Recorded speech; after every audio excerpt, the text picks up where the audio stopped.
Malhotra bungalow पर पिछली रात का अंधेरा अभी तक चिपका हुआ था।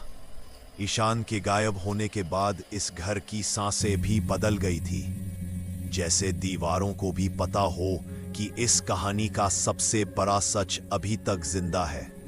ईशान चला गया था, पर उसकी छोड़ी हुई खामोशी ने पूरे घर को जगा रखा था।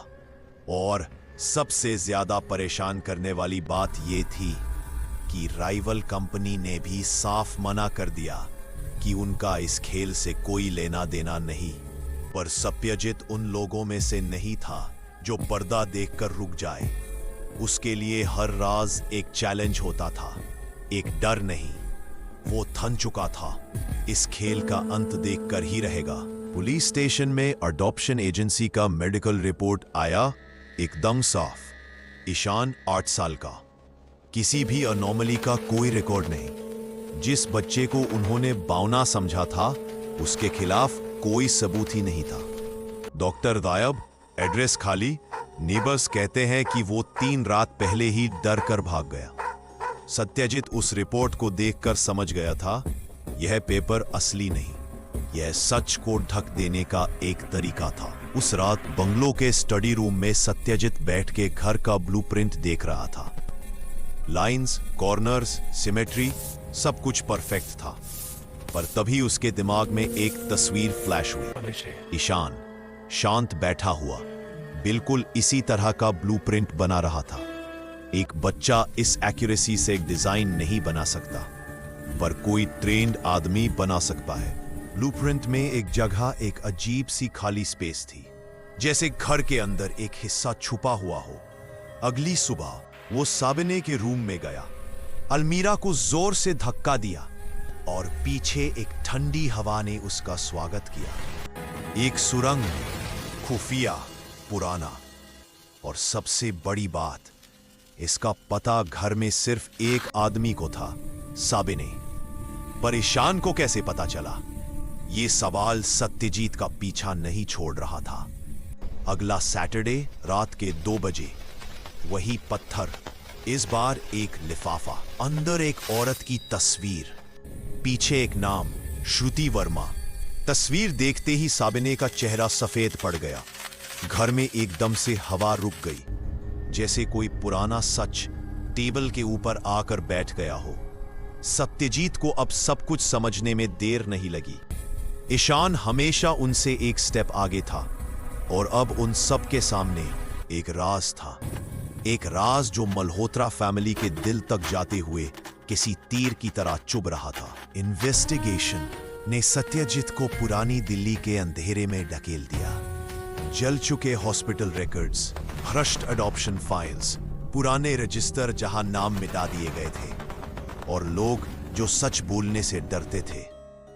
एक टूटा फूटा कमरा जिसमें एक डायरी मिली, श्रुति वर्मा की।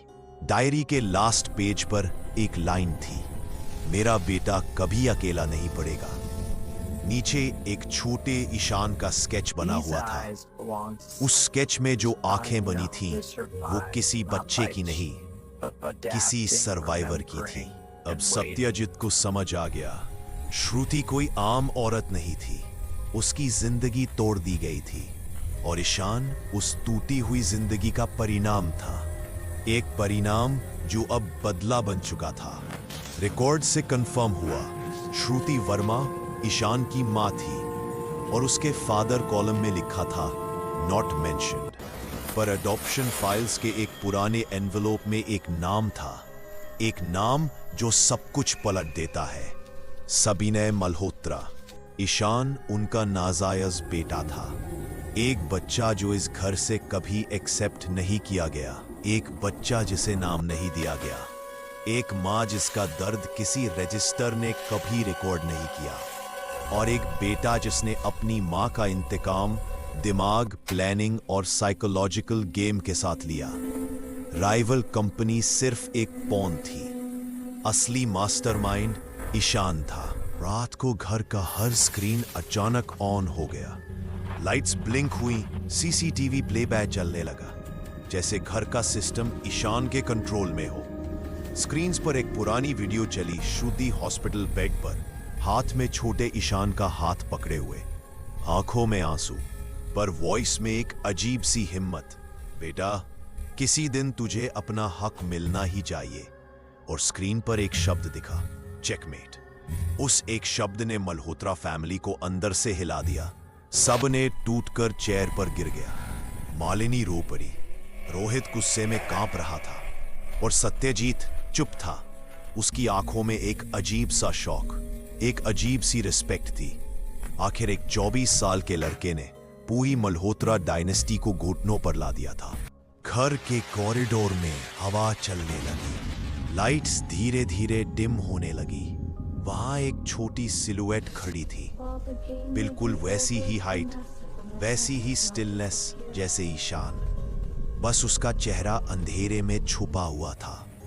वो सीधा देखता है, एक हल्की सी मुस्कुराहट के साथ, और फिर धीरे धीरे पीछे की तरफ गुल जाता है, जैसे अंधेरा उसे वापस निगल रहा हो, जैसे उसका काम पूरा हो गया हो। मल्होत्रा घर में सब कुछ शांत हो गया, पर उस शांति में भी एक अजीब सा बोझ था, जैसे कहानी खत्म नहीं हुई, बस चुप हो गई। और कहानी चुप हो जाए तो समझ लेना चाहिए कि उसके पीछे कोई जिंदा या आदमी नहीं, कोई दर्द होता है। ये दर्द ईशान का था, एक बच्चा जिसे कभी बच्चा की तरह जीने नहीं दिया गया, एक बेटा जिसे कभी पिता का नाम नहीं मिला, एक सूरज जिसे कभी सुबह नहीं मिली। और आज उसने अपनी रात पूरी कर ली, उसने अपना हक ले लिया, उसने अपनी मां को इंसाफ दे दिया। घर का अंधेरा अब उसके साथ ही चला गया, पर साया कभी नहीं जाता। वो दीवारों में, यादों में, खिड़कियों की दरारों में कहीं ना कहीं रह जाता है। और मल्होत्रा बंगलों का ये साया हमेशा याद दिलाएगा कि कभी कभी सबसे खतरनाक दुश्मन घर के अंदर का आदमी होता है।